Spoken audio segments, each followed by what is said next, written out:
I'm tackling this very unpleasant subject because I don't like the way my governments that have ruled over me over these years, in America especially, have done their job. Let every soul be subject to the governing authorities. Wow, okay. For there is no authority except from God, and the authorities that exist are appointed by God. God is in charge. Why is he letting this government do what it's doing in America? Good question. Let's see. Therefore, whoever resists the authority resists the ordinance of God, and those who resist will bring judgment on themselves. For rulers hold no terror for those who do right, but for those who do wrong. Do you want to be free from fear of the one in authority? Then do what is right, and he will commend you. For he is God's minister, literally servant to you for good. Now, my question is, do what's right according to the Bible. What happens? The government doesn't support the Bible. Yeah. Well, let's see. Then do what is right, and he will commend you. For he is God's minister, literally servant, to do for good. Do you for good. To you for good. For he is God's minister, the servant, to you for good. Wow, I had to read that a couple of times. But if you do evil, be afraid. What kind of evil? Break their laws? Well, some of the laws maybe are not good. I don't know. Let's see. For he does not bear the sword in vain, for he is God's minister, literally servant, and avenger to execute wrath on him who practices evil. I'm going to guess that the evil according to the Bible. Now the government may come down on you for doing the good thing, but they think it's not the good thing. Let's see. Wherefore it is necessary to be subject, not only because of the wrath, what they can come upon you, the police can knock on your door, but also because of the conscience.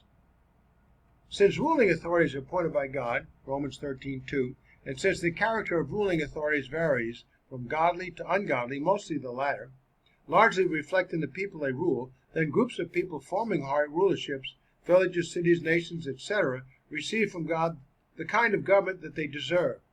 Okay, let's go back down to where we left off, because I wanted to clarify that.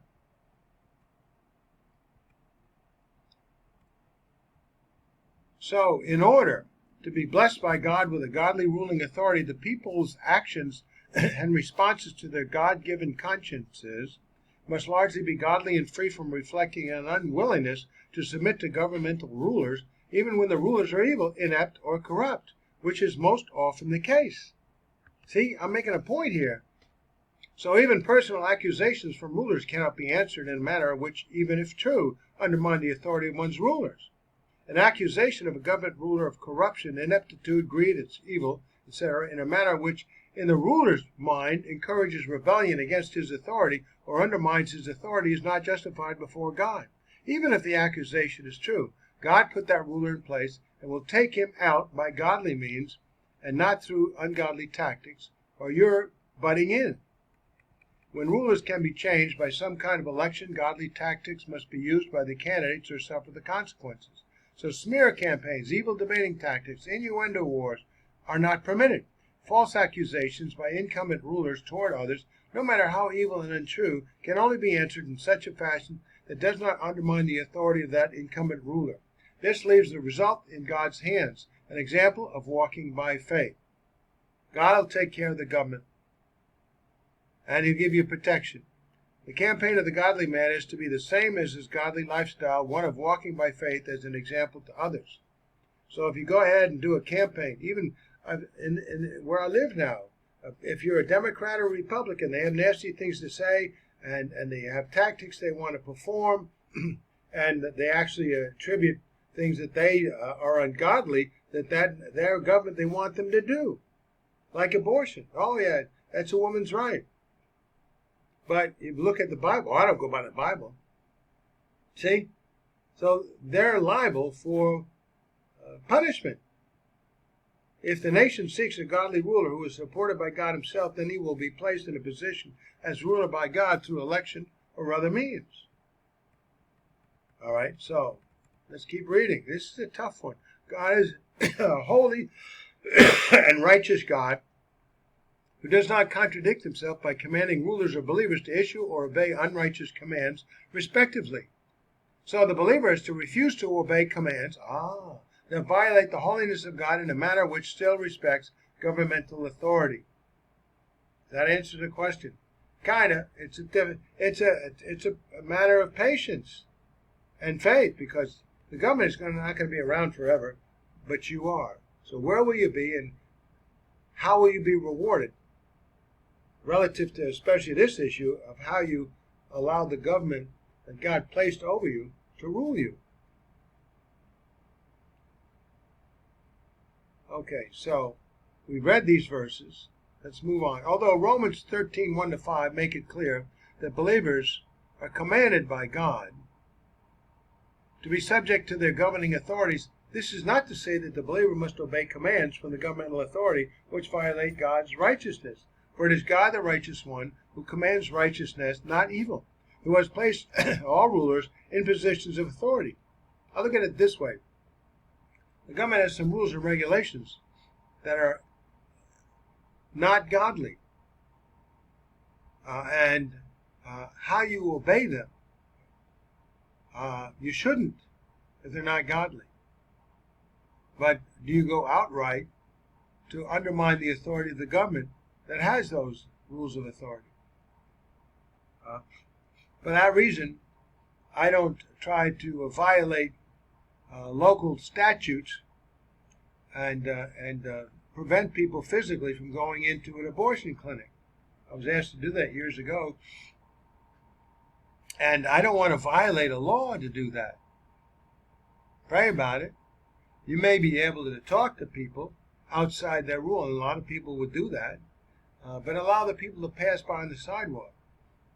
And don't get violent when the people come out of the abortion clinic and try to force you out of the way. You're going to have to allow that to happen and call the police and let the police handle it.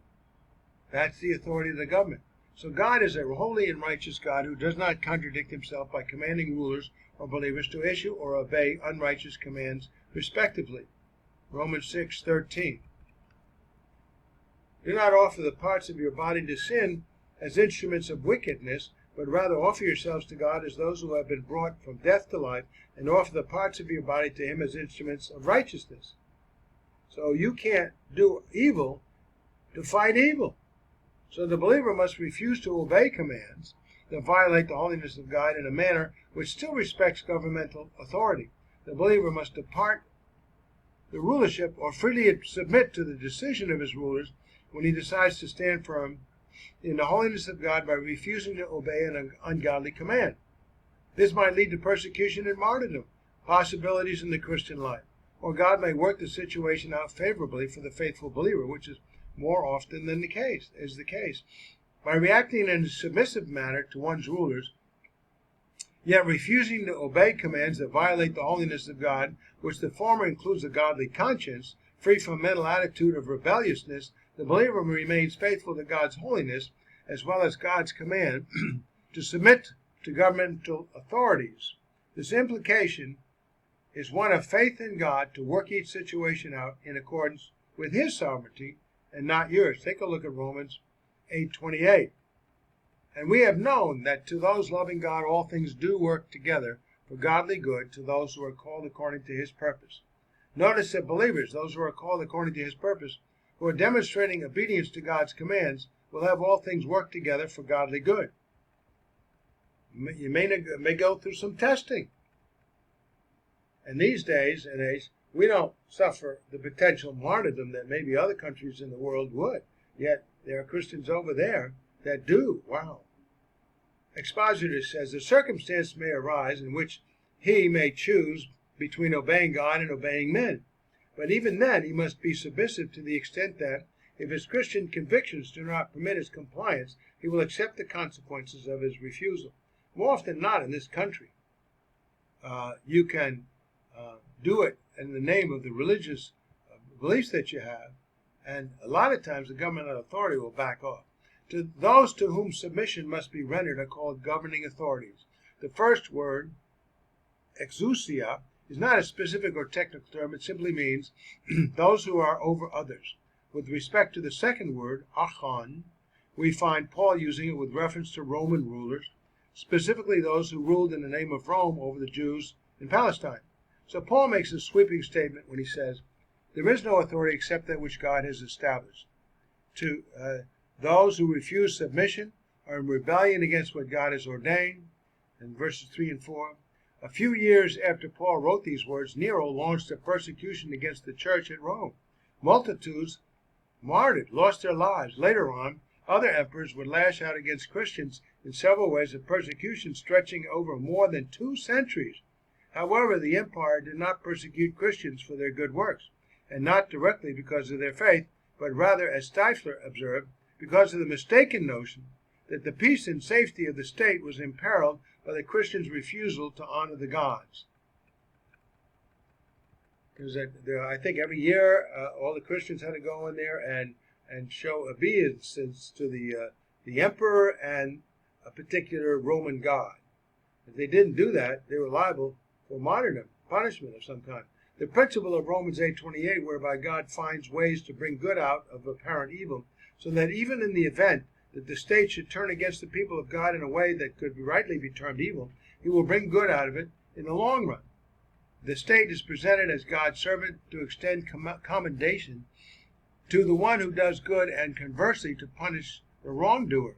In actuality, the wrongdoer, according to God's word. While God's servant is an honorable title, it contains a reminder that the state is not God, and that its function is to administer justice for him in areas where it is competent to do so, even as God's servant in the spiritual realm can err. So the state is not to be thought of as infallible in its decisions. Yet this does not entitle the individual to flout the state's authority when the decision is not to his liking.